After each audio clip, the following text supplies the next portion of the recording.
할렐루야. 하나님의 크신 사랑이 이 새벽에 우리 가운데 가득한 줄 믿습니다. 오늘 우리는 사사기 21장 1절로 12절의 본문을 통하여 내 뜻대로 하면 망합니다 라는 제목으로 하나님의 말씀을 함께 나누도록 하겠습니다. 우리는 계속해서 레위인의 첩을 강간살인한 기브아 동네 깡패들을 진멸하는 말씀을 보고 있습니다. 이 전쟁의 결과는 어떻게 되었습니까? 슬픈 승리를 거두게 되었습니다. 왜 슬픈 승리입니까? 목적이 없는 전쟁이었기 때문입니다. 향방 없는 싸움을 했습니다. 누구를 위한 전쟁이었습니까? 누가 영광을 얻고 누가 책망을 받으며 이 전쟁을 통하여 하나님께 영광을 돌리는 전쟁이었습니까? 사사기 20장 46절로 48절의 전쟁의 결과를 요약하여 보여줍니다. 이날에 베냐민 사람으로서 칼을 빼는 자가 엎드려진 것이 모두 2만 5천 명이니 다 용사였더라. 베냐민 사람 600명이 돌이켜 광야로 도망하여 림몬 바위에 이르러 거기에서 넉 달 동안을 지냈더라. 이스라엘 사람이 베냐민 자손에게로 돌아와서 온 성읍과 가축과 만나는 자를 다 칼날로 치고 닥치는 성읍은 모두 다 불살랐더라. 베냐민 지파의 군대가 처음 모였을 때가 모두 26,700명이었습니다. 그런데 25,100명이 하루에 죽었습니다. 그리고 남은 자가 600명입니다. 베냐민 지파, 그러니까 이스라엘의 12지파 중에 한 지파가 몰락한 것입니다. 그것도 나라를 지키기 위하여 이방 민족과 전쟁한 것도 아닙니다. 같은 민족의 손에 죽임을 당했던 것입니다. 베냐민 지파에 원천적인 문제가 있었던 건 사실이죠.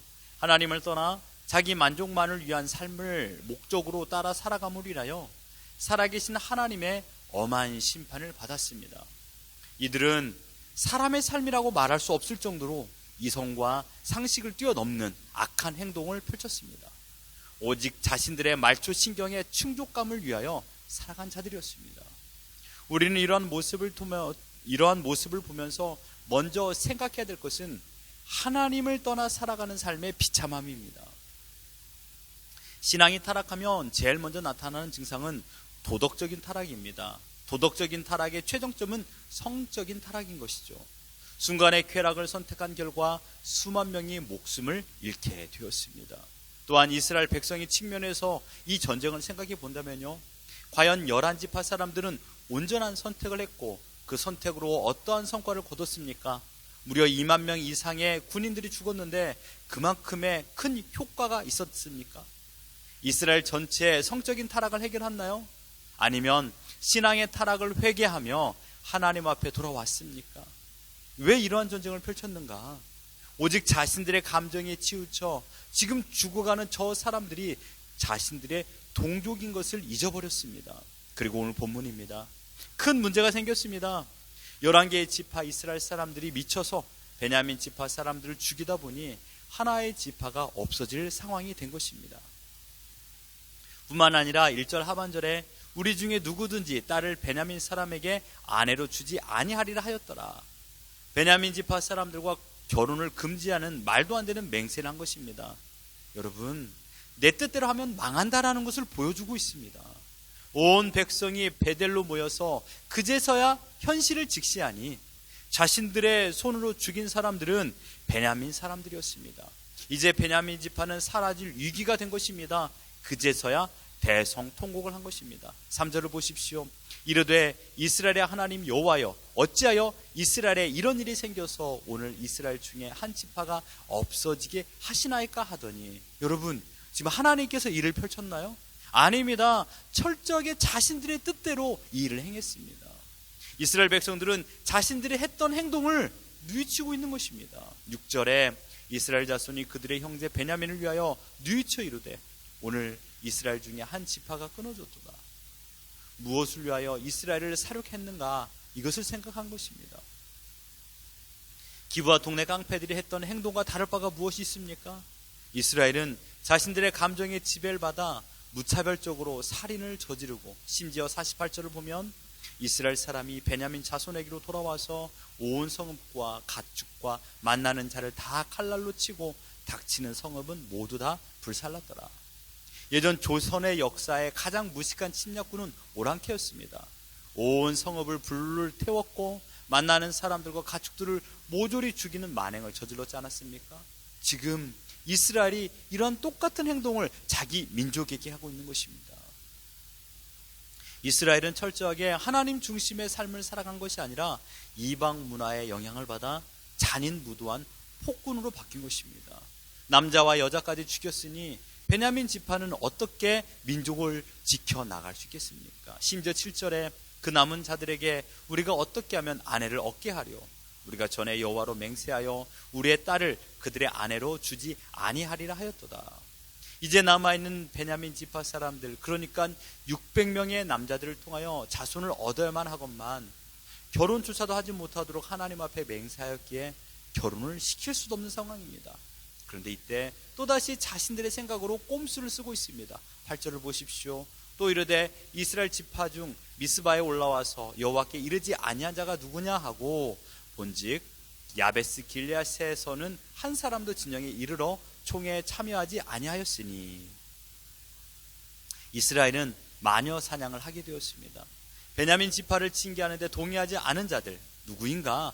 길앗 야베스의 사람들이 총회에 참석하지 않았다는 것을 알고 그들을 또다시 쳐들어갔습니다. 10절에 회중이 큰 용사 12,000명을 그리로 보내며 그들에게 명령하여 이르되 가서 야베스 길앗 주민과 부녀와 어린아이를 칼날로 치라.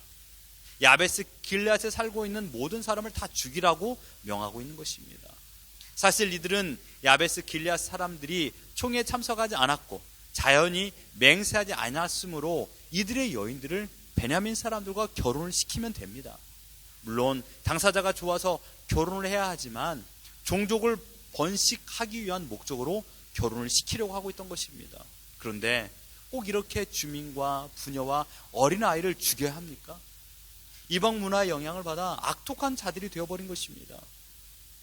그리고 12절에 그들이 야베스 길앗 주민 중에서 젊은 처녀 400명을 얻었으니 이는 아직 남자와 동침한 일이 없어 남자를 알지 못하는 자라. 그들을 실로 진영으로 데려오니 이곳은 가나안 땅이더라. 그리고 야베스 길앗 주민 중에서 젊은 처녀 400명을 납치하여 베냐민 사람 600명에게 건네주게 되었습니다. 이것이 오늘 본문의 전반적인 내용입니다. 다소 이해할 수 없는 상황의 연속 아닙니까? 저는 오늘 설교를 준비하면서 마음이 많이 불편했습니다. 왜 이렇게 이스라엘 백성들이 미련한 행동을 하고 있는가? 감정에 치우쳐서 모든 일을 행하고 그로 인하여 11개 이스라엘 지파에서 4만 명, 그리고 베냐민 지파에서 2만 명 이상의 장정 군인들과 온 성읍에 사는 남녀노소 사람들까지, 그리고 야베스 길앗에서 부녀와 어린아이들까지 죽임을 당했습니다. 너무나도 많은 사람이 죽지 않았습니까?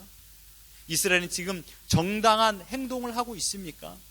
하나님께서는 레위 사람이 첩을 얻은 것과 첩이 바람을 핀 것과 기브와 동네 깡패들의 강간 살인을 범하는 것보다 더 악한 집단이 이스라엘 백성이라는 것을 폭로하고 있는 것입니다. 이스라엘 백성들이 순간마다 하나님 앞에 통곡을 하고 하나님의 뜻을 묻는 것처럼 보이지만 실상은 사기입니다. 하나님을 이용하고 있는 것입니다. 자신들이 하고 싶은 방식대로 다 하고 이제 와서 하나님께서 허락하셨다라는 식으로 몰아붙이기를 하고 있는 것입니다. 사랑하는 성도 여러분, 지금 우리의 삶이 하나님 앞에 바로 서 있는가를 다시금 이 말씀을 통하여 생각해 보길 바랍니다. 순전한 동기로 일을 하십니까? 아니면 나의 만족을 위하여 모든 일을 진행하십니까? 지금 여러분 모두는 답을 알고 있습니다. 하나님이 답이시다라는 것을 알고 있습니다. 하나님께서 지금 나에게 무엇을 원하는지도 알고 있습니다.